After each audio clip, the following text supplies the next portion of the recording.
I work at a gas station in rural Pennsylvania. It's a boring job, but it's pretty easy and it pays alright. A few weeks ago, this new guy started. I'll call him Jeremy. Jeremy is weird. He's about 25 or 26 and he hardly speaks, but he's got the creepiest laugh I've ever heard. My boss and I have both noticed this, but it's never been a problem, so there's not much we can do about it. Customers have never complained about him and he's always done his job fairly well. Up until a few weeks ago, anyway. That's when things started going missing. Employee theft can be a problem at any business that sells consumer goods, and there's only one person working at a time at this gas station. It's a pretty small place. About 2 weeks ago, my boss started noticing that we were short on motor oil. At first, it was a few containers at a time, then entire shelves and boxes from the back room. Pretty soon, entire shipments would be gone the day after we got them, and it would always be right after Jeremy's shifts.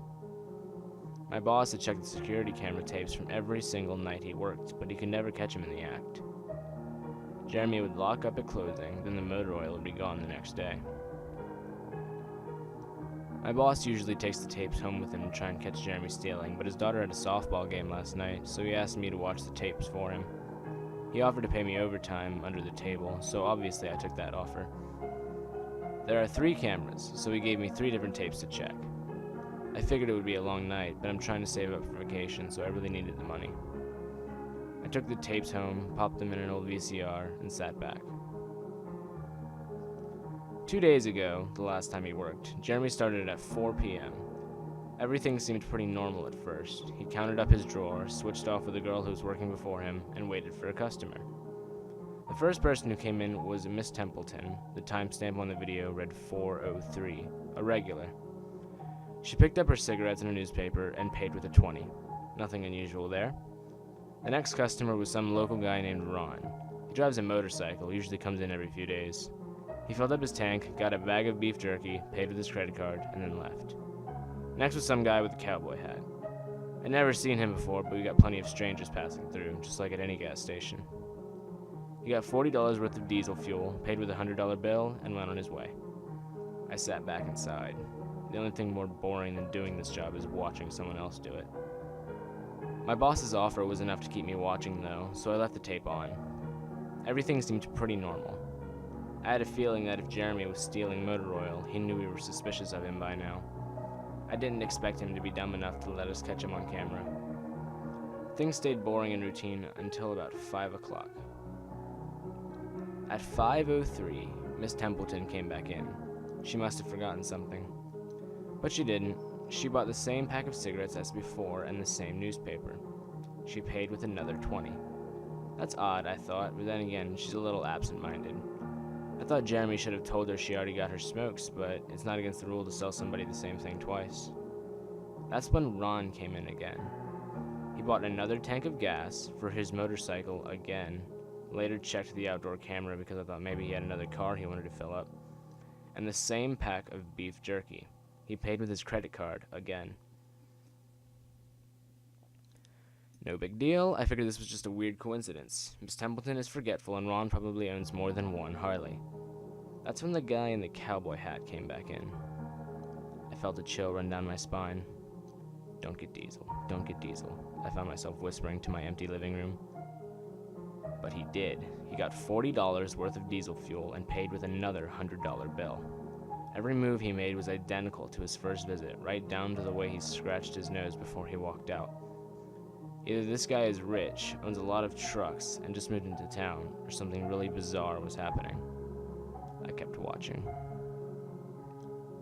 Every customer for the next hour was the same as before, every single one. I was seriously freaked out, and then, at 6:03, Miss Templeton walked back in. She bought her cigarettes and newspaper again and paid with a 20 again. I thought I was going to lose it. I only watched another half hour before I started fast-forwarding through the rest. It was all the same.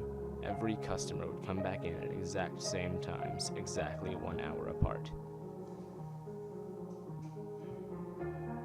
Now I know what you're thinking, that sneaky motherfucker Jeremy had messed with the tapes. He had run a loop of his first hour of business over and over. That wasn't the case. There are windows around the cash register area that the camera covers, and I watched the sunlight fade as time ran on. Jeremy's routine didn't loop over. He swept, mopped, restocked, and did all his duties exactly how you would expect. But the same customers kept coming in.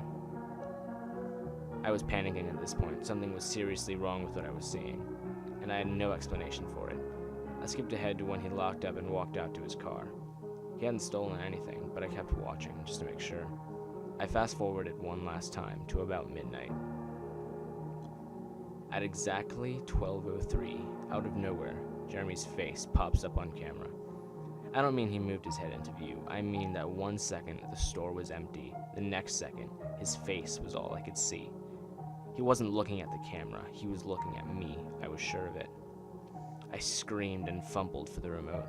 By the time I grabbed it, he was gone, just as soon as he had left. One frame he was there, the next he wasn't. My hands were shaking like crazy, but I popped in another tape. The other indoor camera shows the back area by the cash register, and I would be able to see how he got up to put his face in the camera like that. I skipped ahead to 12:03, but there was nothing. I would have been able to see him standing on a chair or something on this tape, but he wasn't there. I didn't see him enter the store at all after he left. It's like he wasn't really there. He doesn't know the security code, and no alarms were triggered that night after he locked up. What I did see, however, was that at 12:03, the motor oil vanished off the shelf. All of it. Same as Jeremy's face. 1 second it was there, and the next it wasn't. I turned that tape off and went to bed, but I didn't get a wink of sleep. My body is exhausted right now, but my mind is racing. That tape was undoubtedly the creepiest, most disturbing thing I've ever seen in my life. I work in a few hours. My boss asked me to bring the tapes back in and let him know what I found, but really, what the hell am I going to say? Jeremy works the night shift tonight, directly after me, and the plan is for my boss to come in just before I leave and confront him with me, as I'm supposed to be the one who caught him stealing. I have no idea what I'm going to do. I suppose I'll have to show my boss the tapes, but I don't want to watch them again. I never want to see something like that again. I can't get the image of Jeremy just smiling directly into the camera out of my mind. It was the creepiest look I've ever seen on another human being's face. Anyway, I'm gonna try to get some last minute sleep before I have to go in and deal with this. I'll let you guys know what happens.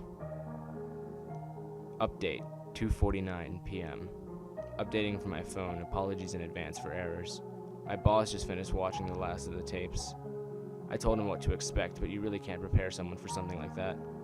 He's scared shitless, I still am too, and Jeremy is due to come in at 4. We've got a little over an hour to get our shit together, but neither one of us knows what to say to him. Is he just a fucked up guy who likes to steal motor oil and scare the shit out of people? Or is he something else? I don't know if this is crazy, but does anyone think he could have anything to do with the time loop?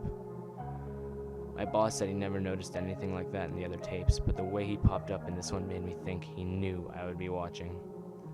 It's like he wanted me to see what he could do. Like he was showing off or something. The way he smiled into the camera was like a little kid showing you his sandcastle they just built or something. I don't know, I probably sound crazy. I sure feel the part. I'm going to talk to my boss some more. We have to calm ourselves down and figure out how to handle this. I'll update again tonight, but I have a really bad feeling about how this is going to play out. Update, 4:33 p.m. No sign of Jeremy. Tried calling him, but his phone has been disconnected. We're calling the police. Update, 5:33 p.m. No sign of Jeremy. Tried calling him, but his phone has been disconnected. We're calling the police. Update, 6:33 p.m. No sign of Jeremy. Tried calling him, but his phone has been disconnected. We're calling the police. Update, 7:33 p.m. No sign of Jeremy. Tried calling him, but his phone has been disconnected. We're calling the police. Update, 8:33 p.m. No sign of Jeremy. Tried calling him, but his phone has been disconnected. We're calling the police.